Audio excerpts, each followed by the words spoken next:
2007 жылдың 11 тамыз күні Англияның кішігірім Бекап қаласында сұмдық нәрсе орын алады. Түн ортасында парк ішінде екі адамның ес-түссіз жатқан денелері табылады. Екеуін біреулер аяусыз соққыға жыққанынан, тіпті алғаш келген жедел жәрдем қызметкерлері қайсысы еркек, қайсысы әйел екенін ажырата алмай қалған. Барлықтарыңа сәлем. Видеомыз басталмай тұрып, лайк басып арнамызға тіркеле кетейік.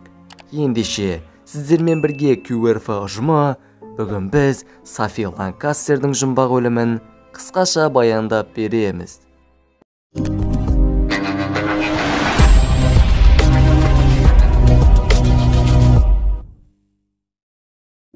Софи Ланкастер 1986 жылы 26 қараша күні Англияның кішігірім Бекап қаласында дүниеге келген. 2007 жылы Софи мектепті аяқтап, колледжге түсуді мақсат етеді. Софи готикалық стильге қызығатын еді. Ол не екенін қыздың сырт келбетін көріп, түсініп тұрған шығарсыздар. Және Софидің Роберт есімді жігіті де осы стильге қызығатын. 2007 жылдың 11 тамыз күні Бекап қаласының тұрғындары 999 деген номерге хабарласады. Қоңырау Стобайл паркінен түскен. Софи мен Роберт жартылай өлім аузында жатады. Қылмыскерлердің оларды ұрғаны соншалық, дәрігерлердің өзі қайсысы еркек, қайсысы әйел екенін анықтай алмаған. Алғаш болып полицейлер олардың қалтасын қарап, Роберттің құжаттары мен мекен-жайын табады. Ал Софидің қалтасынан ештеңе табылмайды. Сондықтан да полицейлер Роберттің үйіне аттанады. Жігіттің ата-анасы, ол Софидің үйіне кетіп еді ғой дейді. Шынымен де, алғаш жігіт Софиге барады. Жолда Роб дүкеннен темекі алады. Одан соң оларға 5 жігіт келіп сөйлеседі. Ол кезде қатты ештеңе бола қоймайды. Жігіт пен қыз ары қарай саябаққа кетеді. Арттарынан болса, жаңағы бесеуі де жүріп, Робертті мазақтай бастайды. Сосын іштерінен біреуі, давай оны ұрайық деп төбелес бастайды. Бесеуі жігітті ес-түссіз қалғанша ұрады. Содан соң Роберттің басынан аяқтарымен тебеді. Софи болса, жігітінің басын жабумен әлек болады. Қыз, болды, тоқтатыңдар деп жалынса, жігіттер оны да ес-түссіз қалғанша тебеді. Таңертең Софидің анасы не болғанын түсінбей қалады.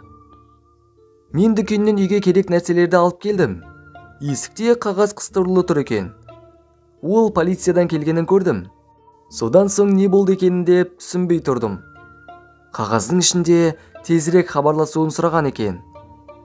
Дереу түрде телефонға барсам, маған 40-тан астам хабарлама келгенін көрдім. Анасы полицияға хабарласпас бұрын, оған оның үлкен ұлы қоңырау шалып, болған жағдайды жеткізеді. Мен одан Софиде бәрі жақсы ма деп сұрадым.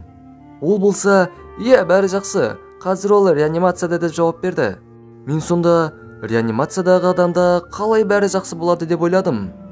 Жұп ауруханаға түскен сәттен бастап, полициялар қылмыскерлерді іздеуге кірісті. Қылмыс болған жерден ешқандай нақты айғақ табылмағаннан соң, полициялар сол жердің тұрғындарынан сұрауды шешті.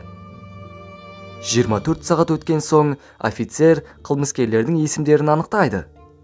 Бұлар 15 пен 17 жас аралығындағы жасөспірімдер екен. Оларды дереу қамауға алады. Ертеңіне болса, оларды тергейді. Барлығы да қылмысты жасағандарын жоққа шығарады.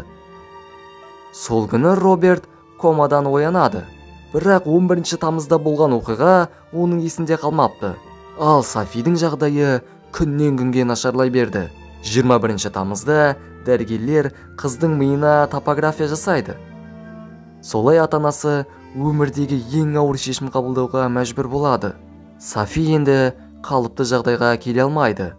Егер рұқсат етілсе, дәрігерлер оны аппараттан өшіріп тастауға болатынын жеткізеді.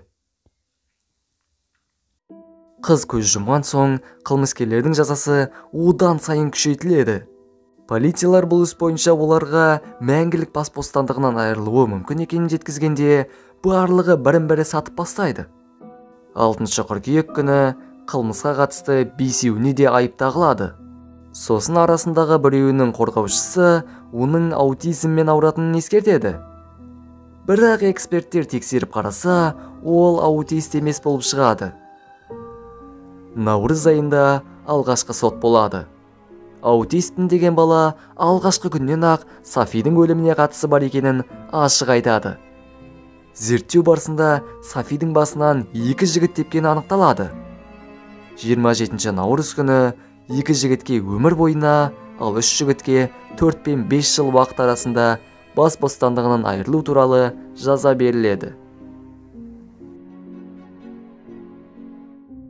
Осылайша видеомыз аяқталды. Бұл оқиға туралы пікірлеріңізді комментке жаза кетіңіздер. Оған қоса лайк басып, арнаға тіркелу арқылы арнамызды қолдасаңыздар болады. Бізде осымен осы. Ендеше, сіздермен бірге болған және әрдайым бірге болатын QRF ұжымы келесі видеоларда кездескенше.